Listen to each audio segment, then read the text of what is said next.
All right, so here are my 7 tips that are really gonna help you level up in your workouts, but also in your everyday life as well. So tip number 1, scheduling your workouts, making them a non-negotiable. And not just your workouts, but just movement in general, because we don't wanna work out every day of the week. Aim to strength train 4 to 5 times a week, no more than 5, because your body needs that rest, which we'll talk about in a minute. Scheduling this time for yourself every single day is honestly not just going to make you physically stronger, but also mentally. Adding that little pocket to yourself every day is so important because you're filling your own cup up. We underestimate how much movement can truly impact our lives in the best way possible. Moving your body isn't just for physical health, but it also is for mental health. Really making sure that you're making your movement a non-negotiable every single day. Something that I've started doing, making sure, like I carve out an hour of my day because I have that time. Maybe it's a half an hour for you, but I carve out an hour of my day, no matter what, for activity. Rather that's going for a walk, rather that's mobility, rather that's going to the gym and doing my workout, whatever it is, I have an hour a day to move my body. And trust me when I tell you, it is amazing. The changes that you're going to see mentally and physically are amazing, okay? So don't underestimate movement. I know that you have 30 minutes in your day. I know that because so many people scroll social media for 30 minutes at least at night, if not more throughout the day. So if you didn't do that for half an hour a day and you put that 30 minutes towards moving your body, you're going to see so much more growth. You're going to see so much more progress and you're going to feel that much better about yourself. So I would challenge you to make sure and carve out that time in your day for yourself. Tip number 2 is rest days. So kind of tying in the mobility like I mentioned in step number 1 is I don't want you to just strength training more than 5 times a week. Your body needs rest. I know, like I would love to lift every day because for me, it's my physical therapy. It's therapy for me. Like I love it so much. However, I was that person. I used to train 6 days a week, hit every other day. Like I was crazy about working out. But I'm going to tell you right now, my body was so exhausted. My body was more inflamed when I did that. I was holding more inflammation because I wasn't giving my body the rest that it needed. I was continuing to give and give, work out my body, train hard. And honestly, it gave you that swollen feeling all the time, which is inflammation because you're not resting your body. When you give your body rest, you're allowing your body to come back to its resting phase. Because when you're training your body, when you're lifting weights, what's happening is you're tearing your muscles. And that's good because you want to grow those muscles, but you need rest so that your muscles have time to rebuild themselves. If you're constantly tearing them day after day, you're not giving it the time to bring it back, to repair, to grow the muscle that you want to see. So really taking the time to rest is so crucial in your progress, okay? And just how you feel in your body in general. So taking 2 to 3, depending on, again, where you're at in your fitness journey, your level of fitness, and just what your goals are is super crucial. So really listening to your body. So on those rest days, you don't have to not do any physical activity. Kind of like what I mentioned is like I keep that time carved out even on my rest days. So I'll still go to the gym or I'll go outside for a walk and I'll stretch at home. I'll toss on a 15-minute mobility workout, which you can check out below. There's some follow along workouts there. Throw that on,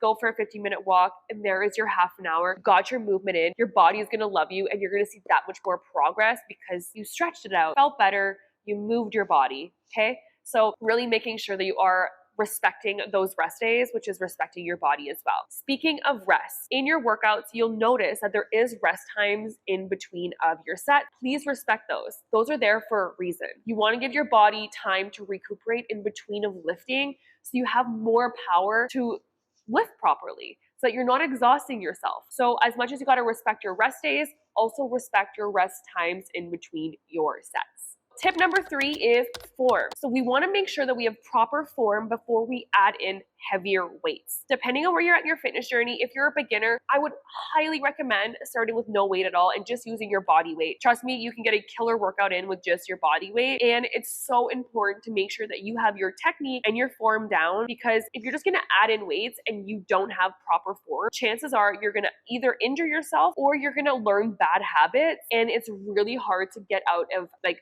bad habits when you're lifting because you become so accustomed to doing certain things a certain way that it is harder to change. So starting off with using your body weight only is so key so you can focus on utilizing the right muscles, focus on that mind and body connection and that form. When it comes to your form, I have 4 things that I like to remember, which I'm sure you've heard me talk about before. So first is your feet placement. Are they shoulder width apart? Are they slightly wider? Are your toes pointing forward? Or are they pointing outwards a little bit? Then you have your knees. Always a slight bend in those knees because you never want to lock your knees. It's going to protect them. Your core, you're going to hear me say this so many times, keep your core engaged. Honestly, when you focus on keeping your core engaged, it is like a core workout every single time you're doing an exercise.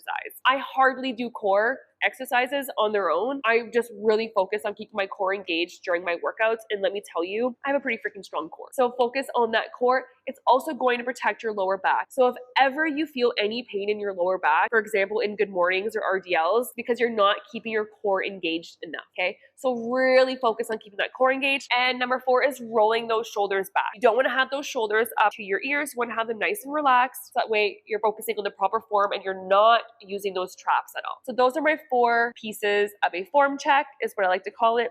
Like I said, you'll hear me say it quite often. So really making sure you're focusing on your form. Now, if there are exercises you're not sure how to do, I do have instructional videos for each exercise. So make sure to click the exercise and swipe, as the first video is just going to be a demo. And then the second video is going to be me talking over and instructing you on how to perform the exercise with proper form. So make sure to watch those for those cues. Tip number 4, warm-ups and cool-downs. You guys, I cannot stress this enough. I used to never do my warm-ups, hardly would do my cool-downs. I would do my cool-downs more than my warm-ups. But let me tell you, the moment I started doing my warm-ups and taking my mobility seriously, oh my God, it's not even funny how much I've seen better progress. If you're in Canada, you'll understand. If you start your car in -40, it's going to make noises that don't sound great if you just drive right off. However, if you warm it up before you drive it off, it doesn't make those noises. So think about your body that way. You need to oil up your body to get it to move properly. I mean, not physically oil it up, but get your joints moving, get the blood flowing,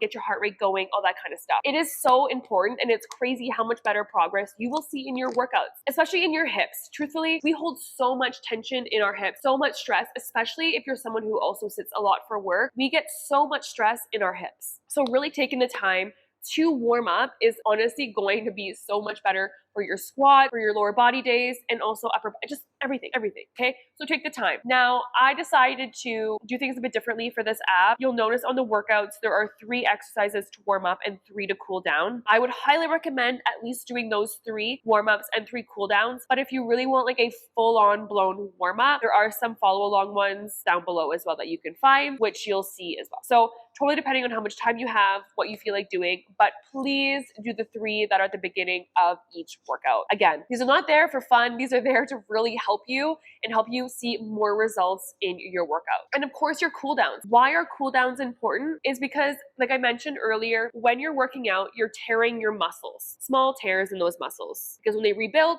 that is how we grow muscle. Cooling down and doing your stretches, holding your stretches, is going to help your muscles get back to their resting phase. So you want them to feel relaxed and not just feel like they've just been torn up all day. You want to give them a little bit of rest, a little bit of time, come back to each other, okay? So that is what your cool down is for. Your cool down is to help your muscles get back to their resting phase so that they can recover properly. And just to give you a little bit of a tidbit, so a warm up is supposed to have dynamic exercises, which means that you're supposed to be constantly moving. You want to get that blood flow flowing through your body. That's what's going to warm up your muscles, warm up your body to prepare for the workout. Your cool downs are static exercises, which means that you're holding your exercises. Now, hold them as long as it feels good for you, right? We all have different bodies, so making sure you're holding the exercise properly, get in deeper if you need to, whatever that is, but make sure that you're feeling that stretch and that cool down and holding it, breathing through it is super important. I like to use my workouts as a little bit of breath work and time to give my body gratitude, thank it for the workout that it's been through, and just thank it for just being a healthy, strong body in general. That is what I like to use my cool down for, which I think is really great. It helps me create a better relationship with my body and just gives me a little bit more time to focus on the present moment and on myself rather than all the chaos in the world. So if you can use your cool downs as that, change your perspective around them, take the 5 to 10 minutes. That's all it is, 5 to 10 minutes. That's all you need to cool down properly. You don't need a whole half an hour unless you want to.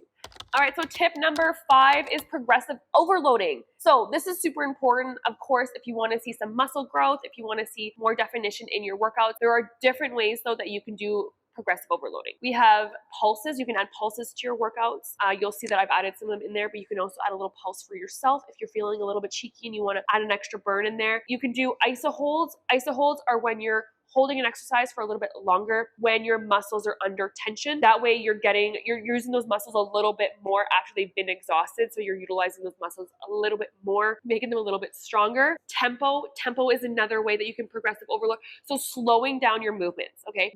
This is super key. This is something that I have very much incorporated in the last few years and have seen great progress, is to slow down my movements. Really focusing on engaging the right muscles, really focusing on that mind and body connection, kind of like not thinking about anything else, thinking about engaging the right muscles, thinking about, again, just slowing down my movements. You'll feel the burn so much more and you're able to focus on the actual exercise you're doing. Make sure that you are working the proper muscles, right? If you don't know what muscle you're supposed to be working in what exercise, reach out to me, let me know and be like, hey, I don't feel it here. Where am I supposed to be feeling it? Like, let's work on it together. Make sure to watch the instructional video, as I do talk a lot about where you should be feeling it and what muscle we're working in that exercise. And then of course, how much weight you're lifting. I like to go by, if for example, I'm doing all 4 sets or 3 sets with 12 reps and the same weight and I'm like easy breezing through that, right? That means I should definitely lift a little bit more if I'm just easily working through it and I'm not struggling at all. I like to think that the last 2 reps, you're struggling.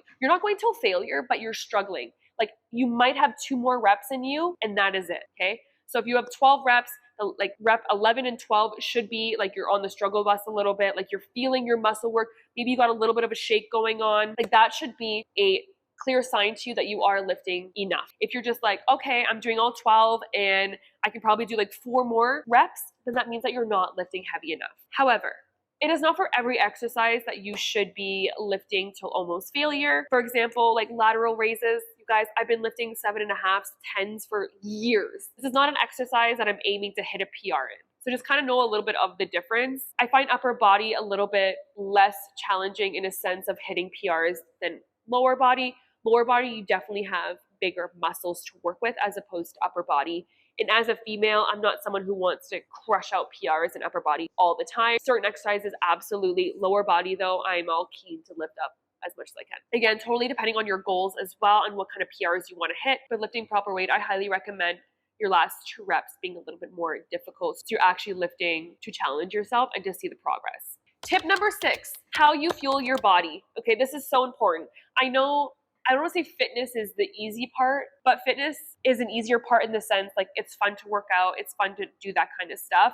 And then nutrition, you're just kind of like, man, whatever, I'll just go eat whatever. However, what you fuel yourself with is going to make a massive difference, not just in your health, of course, but in your progress. Focusing on a high protein diet is super key. However, please don't forget about your carbs and your fats. Your carbs are what are going to give you the immediate energy that you need throughout your day and especially for your workouts. Your protein is going to be there to help you build the muscle and help you maintain the muscle. And your fats are there to help you with your brain health and to also break down certain vitamins and nutrients in your body. Obviously, all 3 are made for much more as well, but I just want to give you a little lowdown of what all 3 do cover, because it is super important in your fitness journey of what you eat. Just make sure that you're fueling your body properly. All right, and tip number 7. So now we talked about working out, we talked about scheduling your workouts, we talked about progressive overload, we talked about nutrition. So what can number 7 be about? As much as obviously fitness and nutrition are key components into creating a healthy, strong body, you also need to make sure that you're sleeping enough. Sleep is so freaking crucial. 7 to 8 hours of sleep. If you're like, oh, I'm good on 4, darling, that's going to catch up to you over time. So make sure that you're focusing on quality sleep. 7 to 8 hours of sleep a night is so crucial,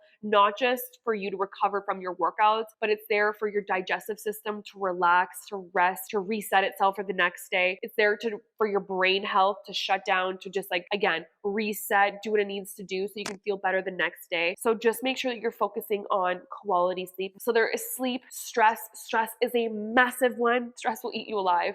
So make sure that you're focusing on things that you can do to reduce your stress, rather that's journaling, working out, changing your mindset, changing your perspective, things like that. But working on your stress is going to help you immensely. Stop stressing about the scale. Stop stressing about if your workouts are working. Do your workouts, nourish your body, get good sleep, do all those things. And I promise you, just the more consistency that happens, the more you're going to see results over time. There's so much more I want to say to you guys, but I'm going to save it for other tip videos. So thank you for watching my 7 tips and stay tuned for more.